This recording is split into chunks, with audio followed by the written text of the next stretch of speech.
Hello दोस्तों, नमस्कार, जय हिंद। आज हम लेके आ गए हैं अपना अगला वीडियो पार्ट 2 बल तथा गति के नियम। तो आइए शुरू करते हैं। आज हम पढ़ेंगे न्यूटन के गति के नियम। न्यूटन के गति के नियम। न्यूटन के गति के नियम, न्यूटन्स लॉ ऑफ मोशन। इसे इंग्लिश में क्या बोलेंगे? Newton's law of motion.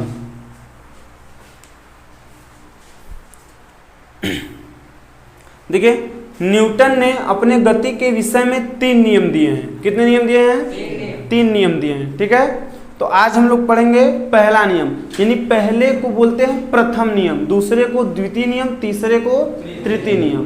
तो पहला नंबर हम हेडिंग बना लेंगे। पहला नंबर हेडिंग रहेगा न्यूटन का गति विषयक प्रथम नियम। न्यूटन का गति विषयक प्रथम नियम।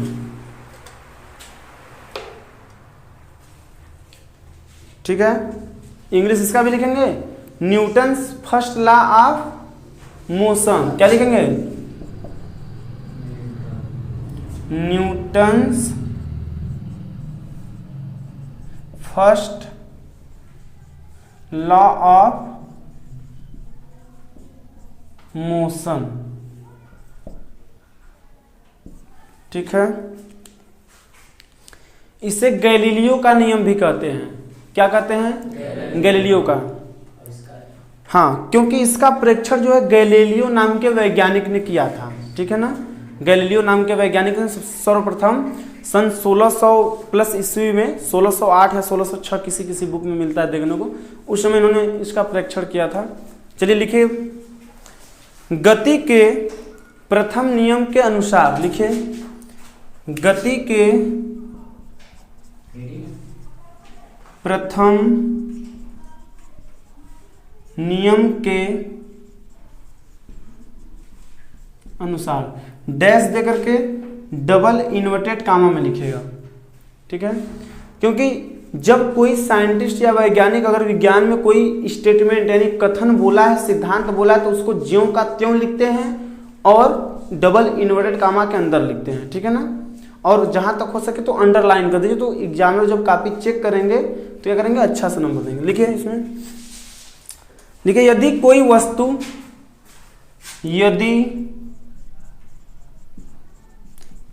वस्तु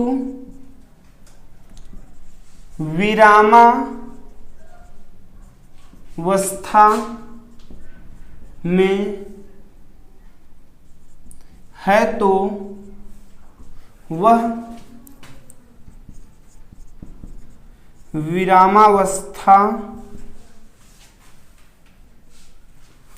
विरामावस्था में तथा, या अथवा लिखेंगे, में अथवा कोई वस्तु गति अवस्था में है तो वह गति अवस्था में बनी रहेगी, जबकि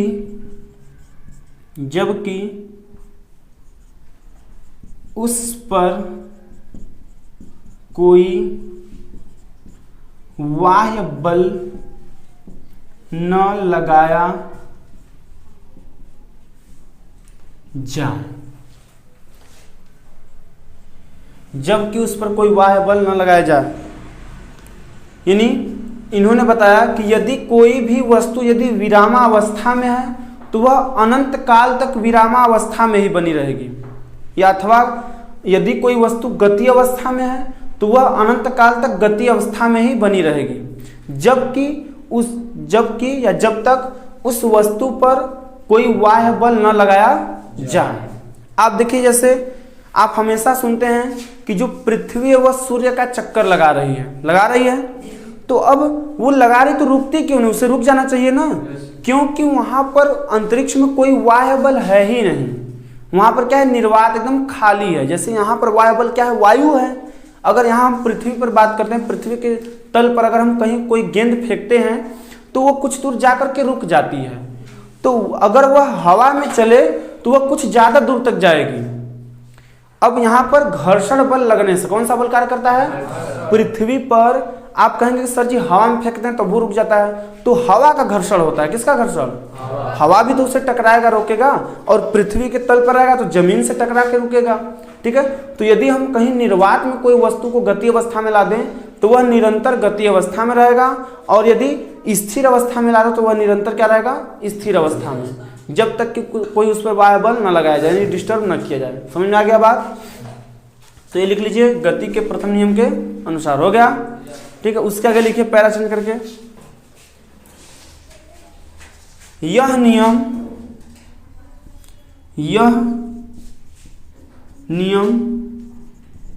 जड़त्व का नियम भी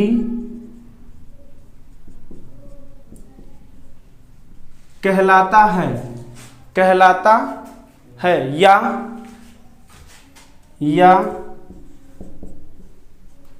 जड़त्व का नियम भी, या यहीं पे लिखिएगा, या गैलीलियो, क्या लिखेंगे, गैलीलियो का नियम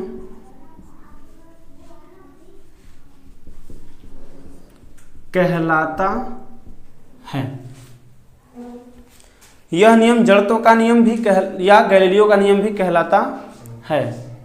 अब जड़त्व क्यों, जैसे कोई वस्तु अगर स्थिर अवस्था में है तो वह स्थिर अवस्था में ही रहेगी, यानी उसका जड़त्व क्या रहेगा, स्थिर रहेगा।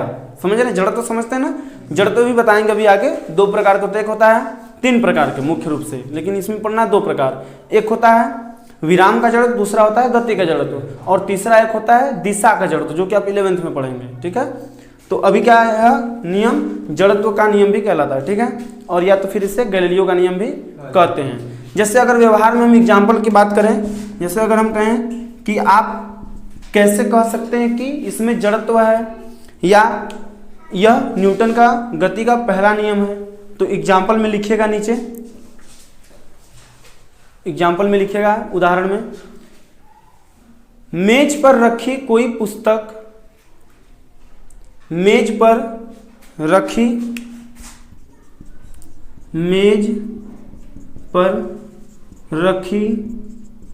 कोई पुस्तक अनंत काल तक वह मेज पर स्थिर रहेगी जब तक कि बाह्य बल न लगाया जाए,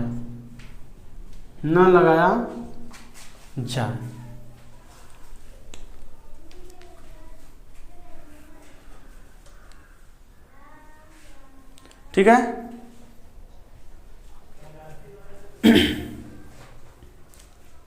यानी अगर हम कह दें एग्जाम्पल में कि जैसे अगर हम कोई पुस्तक, अगर यहाँ टेबल है, टेबल पे कोई रख दें, अब कोई इस रूम को बंद करके रख जाए, कोई आए ही ना इसमें, तो वो पुस्तक गायब हो जाएगा, हट जाएगा वहां से, नहीं, वहीं पे पड़ा रहेगा। तो इसे क्या कहेंगे, विराम का जड़त्व। वो विराम अवस्था में तो उसी में बना है। अगर हम अंतरिक्ष में जाकर किसी गेंद को, कोई वस्तु को फेंक दें तो वह हमेशा उसी स्पीड से चलता रहेगा। अब देखिए पृथ्वी क्या करता है, सूर्य का चारों ओर चक्कर लगाता है। क्यों लगाता है, क्योंकि वहां निर्वात है। अगर वहां पर भी यहाँ की तरह वायुमंडल होता तो वह कुछ दिन के बाद, कुछ देर के बाद रुक जाता, या हो सकता है कि उसके स्पीड में, चाल में कमी आता। समझ में आ रही बात, ठीक है, इतना हो गया, ठीक है। अब आगे मिटाएंगे। अब हम लोग थोड़ा जड़त्व को भी पढ़ लेंगे, मिटाए ना ये।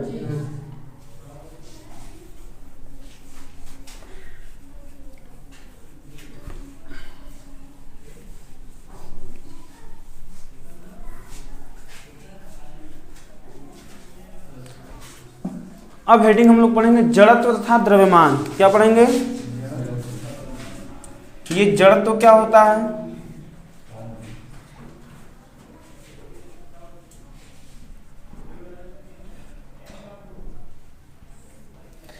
जड़त्व को इंग्लिश में बोलते हैं इनर्शिया और द्रव्यमान को मास। क्या लिखेंगे? Inertia and mass. Inertia and mass, ठीक है।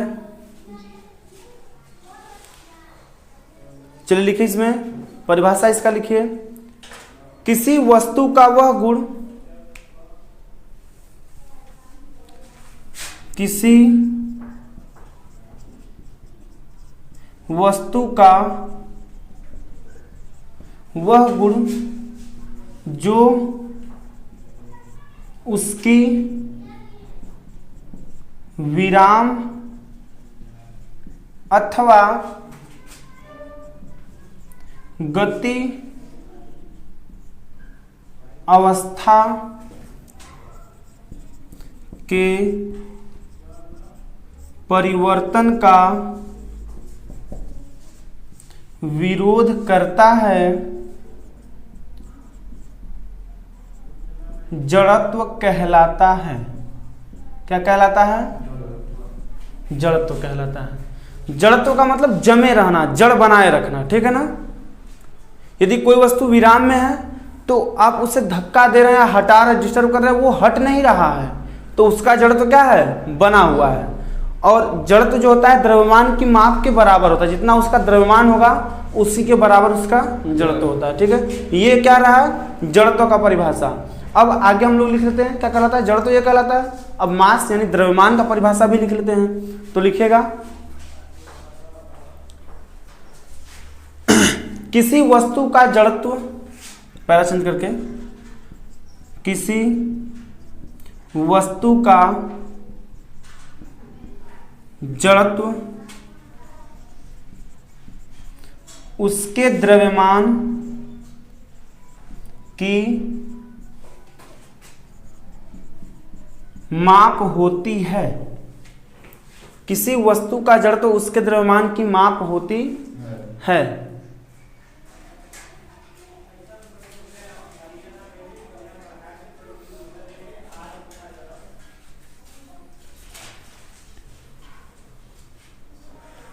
यानी कहने का मतलब है यहाँ पे कि किसी वस्तु का वह गुण जो उसकी विराम अथवा गति अवस्था के परिवर्तन का विरोध करता है, जड़त्व कहलाता है, ठीक। और जो जड़त्व है वह किसी वस्तु के द्रव्यमान की माप है। यानी कोई वस्तु अगर आप तौल रहे हैं, माप रहे हैं, उसका द्रव्यमान 10 है और उस वस्तु को रखें तो उसका जड़त्व भी कितना होगा? 10 किग्रा होगा, ठीक है ना। अगर द्रव्यमान 10 किग्रा है तो वह क्या होगा? 10 किग्रा जड़त्व भी कहेंगे, ठीक है ना। कोई दिक्कत? ठीक है। तो उसके आगे फिर लिखिएगा कि अतः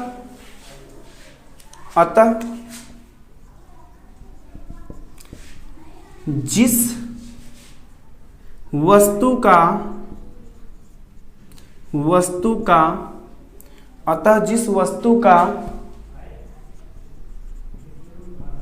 द्रव्यमान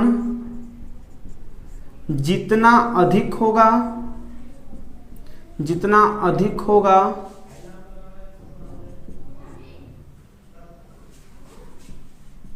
उसका जड़त्व भी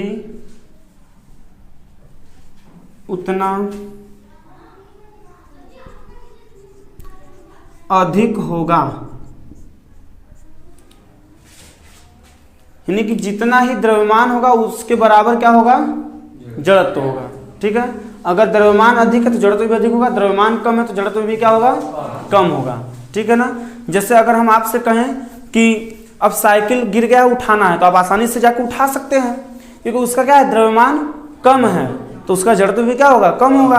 आप आसानी से उसे उठा देंगे, फेंक देंगे, गिरा देंगे। वहीं हम कह देंगे चलिए ट्रैक्टर को उठाइए, भैया पलट गई, ट्रैक्टर कहीं गिर गई है तो ट्रैक्टर धस गई, चलिए उठा दीजिए, तो उठा पाएंगे? क्योंकि उसका द्रव्यमान और जड़त्व दोनों क्या है? अधिक है ना। ठीक है, समझ में आ गई बात? ठीक है, अब हम लोग थोड़ा देख लेते हैं जड़त्व के प्रकार। अभी जैसे मैंने कहा था कि जड़त्व के कितने प्रकार होते हैं, 2 प्रकार। कौन कौन? विराम का जड़त्व, दूसरा है गति का जड़त्व। उसको भी देख लेते हैं, हो गया ना ये? ठीक है, समझ में आ रहा है जी? ठीक, अब लिखेंगे जड़त्व के प्रकार। हम पढ़ा रहे हैं तो इसका मतलब ये कि समझ में आना चाहिए, हमारे पूछने पे फिर आपको बताना पड़ेगा। ठीक है, क्या बोलेंगे? Type of inertia. इसको इनर्टिया मत पढ़िएगा, इनर्शिया पढ़ेंगे कि ना। कितने प्रकार होते हैं? 2। पहला फर्स्ट नंबर हो जाएगा विराम का जड़त्व। विराम मतलब स्थिर, विराम का मतलब स्थिर, तो इसको बोलते हैं inertia of rest. Inertia of rest, विराम का जड़त्व। लिखिए, यदि कोई वस्तु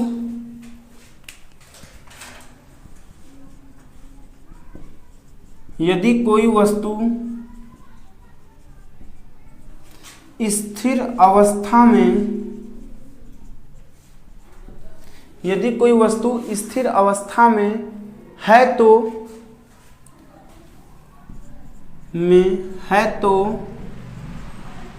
वह सदैव क्या होगी? वह सदैव स्थिर अवस्था में बनी रहेगी। वह सदैव, यदि कोई वस्तु स्थिर अवस्था में है तो वह सदैव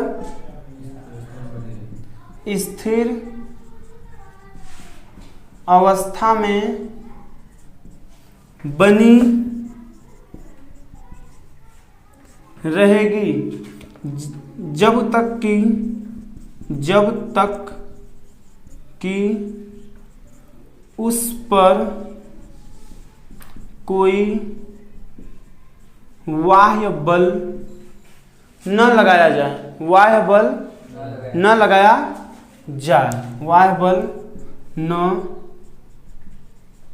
लगाया जाए।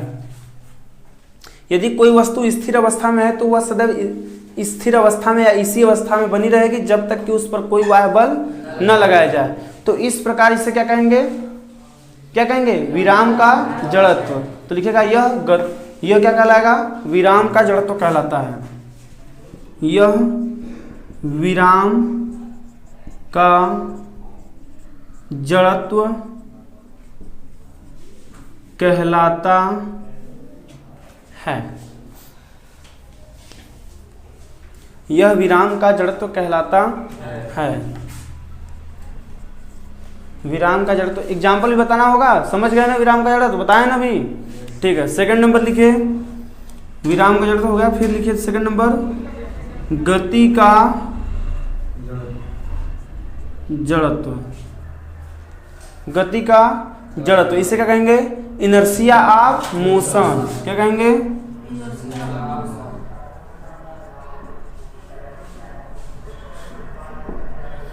Inertia of motion.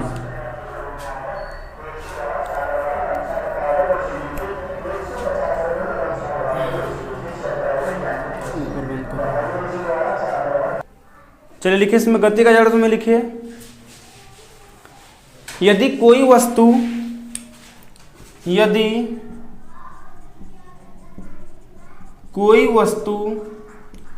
एक नियत चाल से गतिमान है तो वह सदैव उसी स्थिति में बनी रहेगी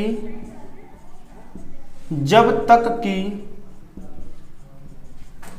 उस पर कोई बाह्य बल न लगाया जाए। और यह क्या कहलाएगा? गति का जड़त्व कहलाता है। यह गति का जड़त्व कहलाता है। यदि कोई वस्तु एक नियत चाल से गतिमान है तो वह सदैव उसी स्थिति में या उसी चाल से गतिमान रहेगी जब तक कि उस पर कोई बाह्य बल न लगाया जाए। और यह क्या कहलाएगा? गति का जड़त्व कहलाता है। ठीक है, गति का जड़त्व कहलाता है। ठीक है,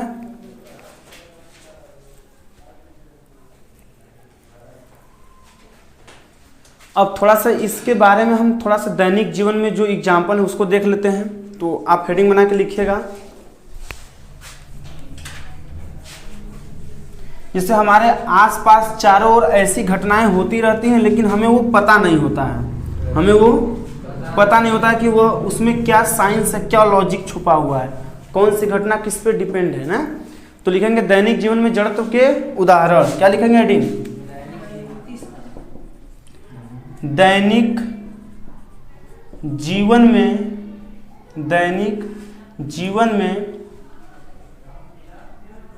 जड़त्व के उदाहरण। नंबर फर्स्ट लिखिए। जैसे बस अथवा कार की लिख देते हैं हम भी। बस अथवा कार की विरामावस्था से गति। जैसे हम देखते हैं हम लोग अक्सर गाड़ियों की सवारी करते हैं। जैसे बस में अगर हम हैं, अब बस में गए बैठे, अब सवारी फुल लेकर के जो बस चालक होते हैं वह स्टार्ट करते हैं बस को और चलते हैं। तो जब वो बढ़ाते हैं गाड़ी को आगे तो आप देखते हैं गाड़ी जब आगे बढ़ती तो हम पीछे की ओर झुक जाते हैं या गिर जाते हैं। तो यह किसके कारण होता है? जड़त्व के कारण। किसके कारण? जड़त्व के कारण।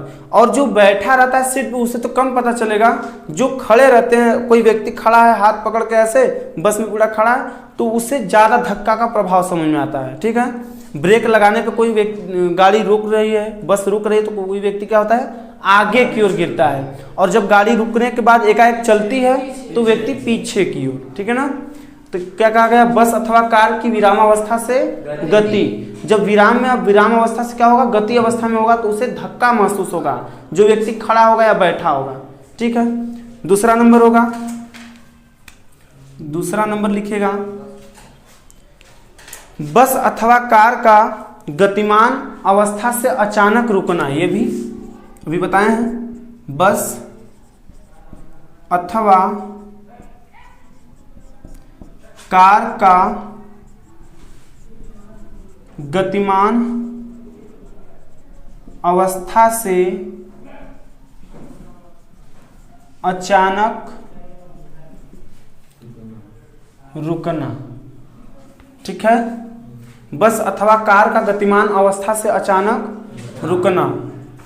अब अचानक चलना विराम अवस्था से और फिर गतिमान अवस्था से अचानक रुकना, दोनों केस में जब विराम से चलेगा तो व्यक्ति पीछे की ओर गिरेगा और जब गतिमान से रुकेगा तो व्यक्ति आगे की ओर। ठीक है ना। चलिए अगला नंबर तीसरा। अब देखिए, जैसे आप अक्सर देखते हैं सर्दियों के दिन में कंबल या जो मोटे ऊनी कपड़े होते हैं वो क्या होते हैं? धूल मिट्टी से क्या हो जाते हैं? गंदे हो जाते हैं। तो उनको झाड़ने के लिए अक्सर, जैसे कंबल है, अब कंबल बहुत वजन भारी होता है तो उसे हम कैसे झाड़ते हैं? आप उसको आसान तरीका एकदम फैला दीजिए। अब फैला के कोई डंडा लेकर के पीट दीजिए। आप क्या देखते हैं कि उसका सारा जो धूल है वह झड़ जाता है। तो इसमें भी कौन सी घटना होती है? जड़त्व। तो लिखेंगे कंबल अथवा कोई ऊनी वस्त्र को डंडे से पीटने पर उसके धूल के कण साफ हो जाते हैं। पीटने पर उसके धूल के कण साफ हो जाते हैं। धूल के कण साफ हो जाते हैं। अच्छा, अब देखिए वो सीजन आ भी रहा है, गर्मी का दिन। अब चौथे नंबर में जैसे आप देखें, आम पकेगा तो आप पेड़ पे चढ़ के उसकी डाल को हिलाएंगे तो आम गिर जाएगा। क्यों? जड़त्व के कारण, क्योंकि जो उसकी शाखाएं होती हैं वह गतिमान हो जाती हैं। क्या होती हैं? गतिमान। तो आम को भी गतिमान होना पड़ता है, और जबकि आम क्या था? रुका हुआ था, लटका हुआ था। तो आम भी गतिमान होगा, ऐसे ऐसे हिलेगा तो उसे ससुरा चू जाएगा। क्या होगा? चू जाएगा नीचे, बस पा जाएंगे हम, खा जाएंगे यार रसीला आम। ठीक है, तो लिखेंगे, क्या लिखेंगे? वृक्ष की या पेड़ की शाखा को, पेड़ की शाखा को जोर से हिलाने पर, जोर से हिलाने पर उसके पत्तियों तथा फलों का गिरना। पेड़ की शाखा को जोर से जब हिलाएंगे टहनी को, तो क्या होगा? उसके फल के साथ पत्ते भी तो झड़ते हैं, पत्ती भी। तो उसमें कौन सा रीजन है? कौन सा कारण है? जड़त्व का कारण है। किसका कारण है? जड़त्व का कारण है। ठीक है, एक और लिख लीजिए, ये बहुत ही प्रचलित भी है। जैसे कहीं खिड़की या कांच का, कहीं पर मान लीजिए गेट है या खिड़की है कहीं कांच का, शीशे का, ठीक है। अब उस पे आप पत्थर का टुकड़ा खींच के मारिए तो वह चटक जाता है, यानी फट जाता है, पूरा चरक जाता है, वो फूट के गिर जाएगा। अब वहीं अगर गोली चलाइए बंदूक से गोली, तो जितना दूर गोली रहता है वहीं पर केवल छिद्र होगा। क्या होगा? छिद्र होगा। जितना गोली का एरिया होता है उतना ही एरिया का छिद्र होगा। जबकि पत्थर फेंकने पर वह क्या होता है? चटक जाता है, टूट जाता है। तो इसका भी कारण क्या है? जड़त्व। अच्छा, कारण सुन लीजिए। जैसे अगर हम हाथ से पत्थर फेंकेंगे तो यह पत्थर का एरिया ज़्यादा भी होता है और हमारा स्पीड क्या होगा? कम होगा। अब गोली का अपेक्षाकृत क्या होता है? एरिया कम होता है और स्पीड बहुत ज़्यादा होता है गोली का। क्या होता है? बंदूक की गोली का स्पीड बहुत ज़्यादा। तो अब वो ज़्यादा और आगे का भाग क्या होता है? नुकीला होता है। क्या होता है? नुकीला। तो वह उसको छेद करके निकल जाता है। इसलिए वो जो कांच या दरवाजा या खिड़की जो भी है कांच का, वह ज़्यादा चटकता नहीं है। जितना दूर एरिया है गोली का उतना होल कर देता है, और जबकि पत्थर मारने पर पूरा चटक जाता है, यानी फूट जाता है। तो लिखेंगे कांच की खिड़की में, कांच की खिड़की पर पत्थर मारने से खिड़की का चटक जाना,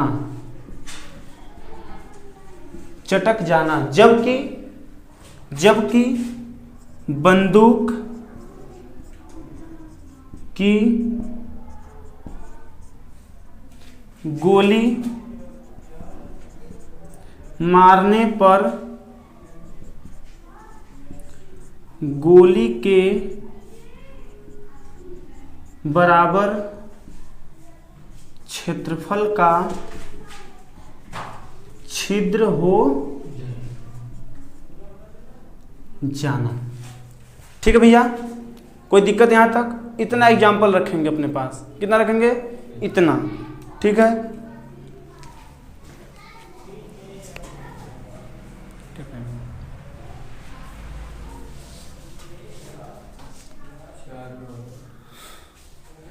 ठीक है।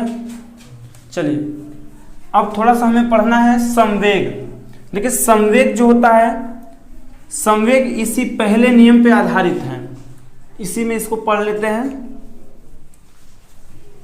संवेग जो होता है न्यूटन के गति के पहले नियम पर ही आधारित होता है। किस पर आधारित होता है? पहले नियम पे। ठीक है, तो इसको बोलते हैं संवेग या रेखीय संवेग भी बोल सकते हैं। तो आप हेडिंग बनाइएगा, रेखीय संवेग, रेखीय संवेग, इसको इंग्लिश में क्या बोलेंगे? Linear momentum, linear momentum, linear momentum. ठीक है। अब संवेग किसे कहते हैं? संवेग को P से दिखाते हैं ना, और संवेग P बराबर m इंटू भी होता है, द्रव्यमान गुणित वेग। यानी किसी वस्तु का कोई ना कोई द्रव्यमान निश्चित होता है, द्रव्यमान होगा कितना हो, छोटा सूक्ष्म हो, तो उसका द्रव्यमान, और यदि वह गतिमान अवस्था में है तो उसका जो वेग होगा वह, अच्छा रेखीय तो एक दिशा में होगा, क्या होगा? एक दिशा में कोई भी स्पीड होगा, चाल होगा, तो उससे क्या कहेंगे? वेग कहेंगे। ठीक है। तो उस वस्तु का वेग और द्रव्यमान को आपस में क्या करते हैं? मल्टीप्लाई, यानी गुणा कर दे तो वह क्या कहलाएगा? संवेग कहलाएगा। और जब एक दिशा में होगा तो रेखीय संवेग कहलाएगा। तो परिभाषा लिखिएगा फटाफट, इसका लिखिएगा, किसी गतिमान वस्तु के, किसी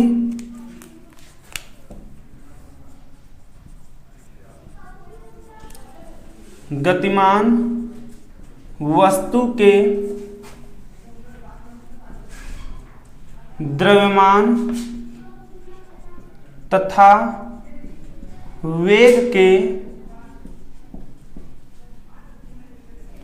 गुणनफल को संवेग,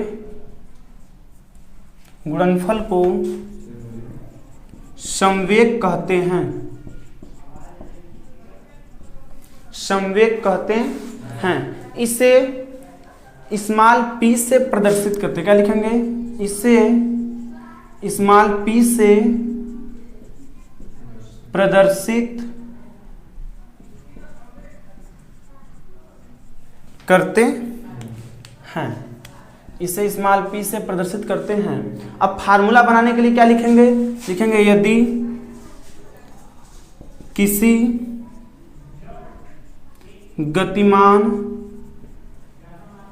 वस्तु का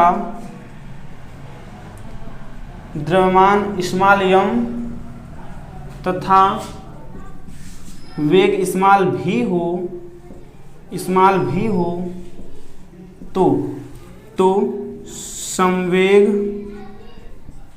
या रेखीय संवेग बोलेंगे, रेखीय संवेग P बराबर द्रव्यमान m इंटू वेग, क्या कहेंगे? भी, यानी P बराबर m इंटू भी, क्या कहेंगे? रेखीय संवेग P बराबर द्रव्यमान गुणित वेग, यानी P बराबर m इंटू क्या हो जाएगा? भी। ठीक है, P बराबर m इंटू भी।